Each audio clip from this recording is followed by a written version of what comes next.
South Korea has become the latest country to report a blood clot in someone who died soon after getting the AstraZeneca vaccine. There's been no link proven, though, between the vaccine and her death. Some countries have stopped giving the AstraZeneca vaccine as a precaution, but South Korea is going to stick with it in the belief that it offers more benefits than risks. Lee Kyung-eun tells us more. The head of the KDCA, Jeong Eun-kyeong, has confirmed a case of a blood clot in a female nursing hospital patient who died shortly after getting the AstraZeneca vaccine. The KDCA said it is highly likely that her death was caused by other reasons than the vaccine.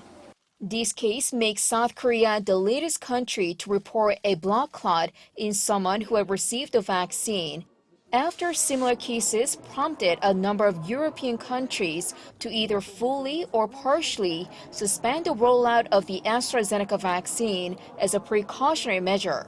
But South Korea maintains its stance of continuing the rollout. It largely takes advice from the World Health Organization and the European Medicines Agency, which say there's no indication of a link between blood clots and the vaccine itself. So, does the benefit of continuing the rollout outweigh the risk? First, in terms of individuals, there are more benefits. The fatality rate of COVID-19 is about 1.7% on average, but is a staggering 20% for those over the age of 80. But the AstraZeneca vaccine can almost entirely prevent hospitalization, bringing massive benefits to older adults. On the other hand, the potential risk is very, very small. About 17 million people in the EU and UK have received the AstraZeneca vaccine, with fewer than 40 cases of blood clots reported. According to the EMA, that's lower than the number of blood clots that would naturally occur in that population size.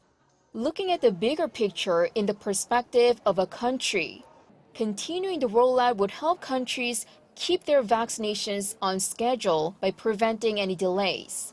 That's absolutely critical for those low-mid-income countries where the AstraZeneca vaccine has become their key vaccine because it is cheap and easy to store.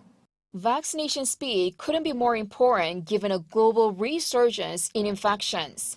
And it could ultimately reduce the economic burden by allowing countries to lift restrictions sooner rather than later. But all these could come with a trade-off. Experts warn that continuing the rollout could potentially impact public confidence in the vaccine and the government and discourage participation in the long term. In the case of South Korea, suspending the AstraZeneca vaccine now may delay the vaccination program by up to 2 weeks, because it has to wait until the end of March to receive the next round of Pfizer batches. That may not feel like much of a delay, but it could impact on the overall vaccination rate.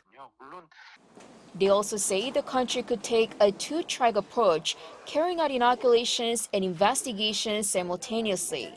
But the key to doing so, they say, is transparency to ease potential worries about the vaccine. Kyung-eun, Arirang News.